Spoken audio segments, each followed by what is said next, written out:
Hey everyone, and welcome to What Did I Miss?, where today I'll be breaking down the penultimate episode of Star Trek Picard's second season, an entry titled Hide and Seek, and looking for all the Easter eggs and references that you may have missed while watching it. This was really a heartbreaking episode that gave us our best look yet into the psyche of Jean-Luc Picard, while also all but confirming a theory I have been postulating on this channel since the beginning of the season. While a couple of story threads may have been completed this week, the stage is set for a very exciting finale next week, and I will also give you my theory at the end of the video of what I think will happen. I would also like to know what you think, so let me know in the comments what you think will happen in the season finale. But before I get into all that, I want to thank you for clicking on this video and ask that if you do enjoy it, to please hit that like button to help support the channel. Also, don't forget to hit that subscribe button and the bell so that you don't miss my videos on Star Trek Strange New Worlds starting next week. The title of the episode is a reference to the game that a young Jean-Luc and his mother would play, but I think that it also says a lot about the man Picard will become later on in life. He is a man with a passion for seeking out new things as an explorer, but always hiding his true feelings towards people because of his past trauma. It is a really smart and tragic way to frame the motivations of a great man, and I think that this season, even more so than the first of Star Trek Picard, has done a lot to deepen our understanding of this character. The journey this season that Picard has taken has definitely been a great deal more personal than I ever thought I would see this character go on. The episode begins with a shot of Chateau Picard as a storm begins to brew, symbolizing the stakes of the story at this point. Jurati, acting under the influence of the Borg Queen, is able to take the La Serena, as Rios, Dr. Ramirez, and her son Ricardo are barely able to escape. I know that Ramirez is not an uncommon name, but since I do believe that Rios will end up staying in the past with them no matter what, I wonder if Ricardo decides to be a pilot in space like Rios and turns out to be an ancestor of a Captain Ramirez who was one of the first captains of a starship, as he was the captain of the Intrepid, the third ship that the United Earth government sent into space after the Enterprise and the Columbia, as seen in the Star Trek Enterprise episode, The Expanse. Ricardo is also shown to have a fondness for spaceships, as he has often been seen with a model of a OV-165 shuttle, and coincidentally, that ship first appeared in the intro credits of the series Star Trek Enterprise. Jurati assimilates the Borg Queen outfit and sends her new drones to protect the ship. In the last episode, Adam Soon gave Jurati access to soldiers from the Spearhead Operations private military company, who she has now assimilated. These soldiers are definitely under her control, but they do not seem to be enhanced in any other way like most Borg drones, which is probably why they are so much easier to kill. Agnes continues to fight the Queen and speaks to her about her mission. I thought this was a very smart way to foreshadow how Agnes is able to beat her later on, as she starts the conversation like this. Do you know what it feels like to put my hands on my friend's throat and not be able to do a goddamn thing about it?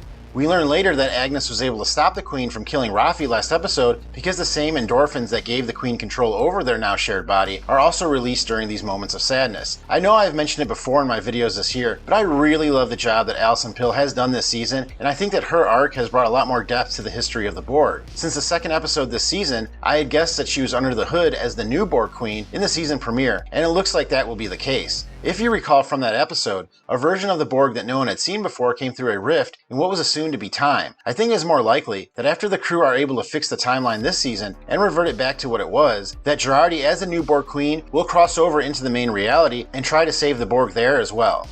In another reference to the first episode of Picard this season titled The Stargazer, the Queen says this to Jurati. Time is on our side.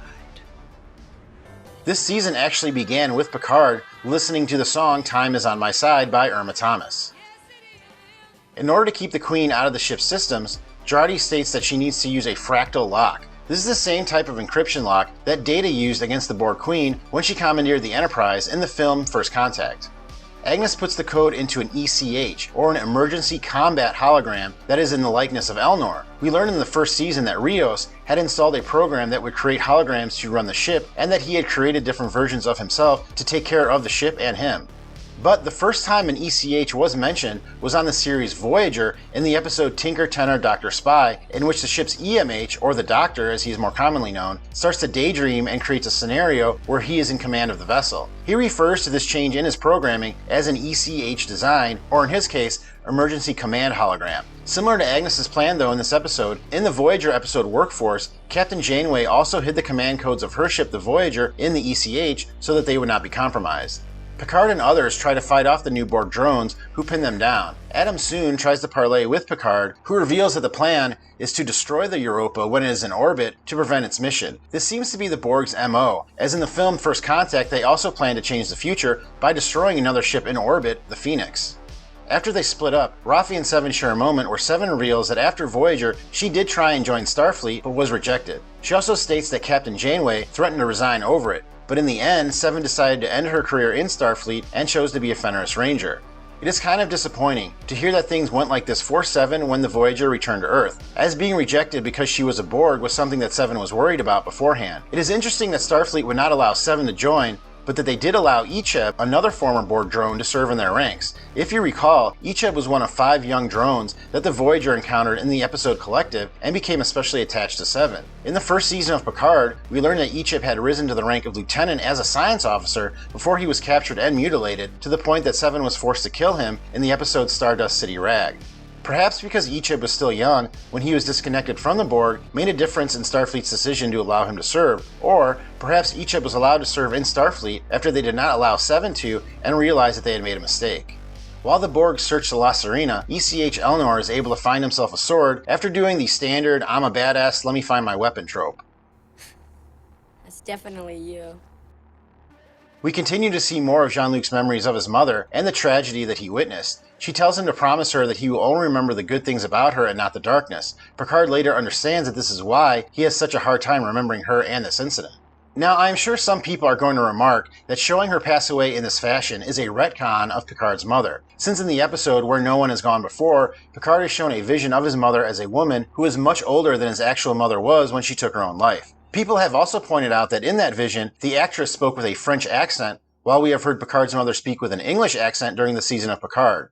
Well, Picard actually explains why this is in this line from this episode. I used to imagine seeing her, older, offering me a cup of tea. Because of this trauma, and him being unable to deal with it in his young age, he would often dream about what his mother would be like now.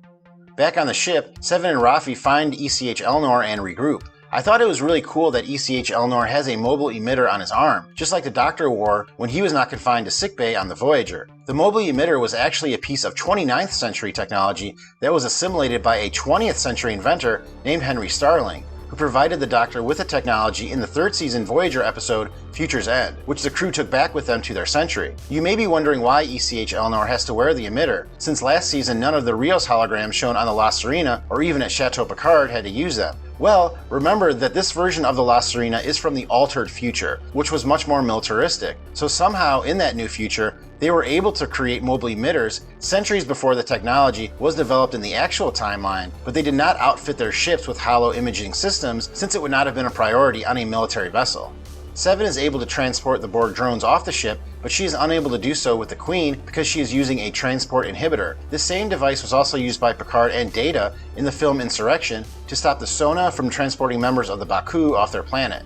The Queen is able to gain the upper hand by destroying the mobile emitter and mortally wounding Seven. I noticed that the tentacles that the Queen uses to do this are the same that we saw the new Queen use to commandeer the Stargazer systems in the first episode this season, further driving home the fact that this new version of the Queen becomes the one we already met.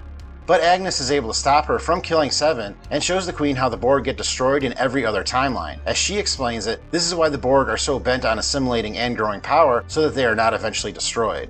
When the Queen saves Seven and assimilates her, you can see the tubules go into her face in the same positions that Seven's Borg implants were, which replaces them with new ones. Picard is able to finally remember his mother's death, so that now he can try and move past it. Also coming to terms with things is Seven, who now has to be a former Borg drone again after being human since they crossed over into this new timeline. Again, I think that both storylines really did a lot for both characters this season, and knowing that the rest of the Next Generation crew is returning to Picard next season, I can't wait to learn more about them as well. Speaking of which, I wouldn't be surprised if we see the Next Generation crew show up in the final episode this season. At this point, the crew on Picard no longer have a means of getting back to their time period, with the Queen jetting off with the La Sirena. So even if and when Picard and company succeed in stopping Adam soon, they will need a ship to get them home. I think that this would be a perfect way to bring the TNG era crew back, since they are no strangers to time travel, and we know that at least Will Riker is still a commissioned high-ranking Starfleet officer. It could be that once the timeline is restored and that Picard and the crew of the La Sirena are still missing from the future, that Riker will take a ship to go get them and bring his former crewmates along. But let me know in the comments, what do you think will happen next week, and what have you thought of this season of Picard? Well, that is all I have for this week, but let me know if I missed anything. Thank you very much for watching this video. Please hit that like button if you have enjoyed it, and I will see you next time on What Did I Miss?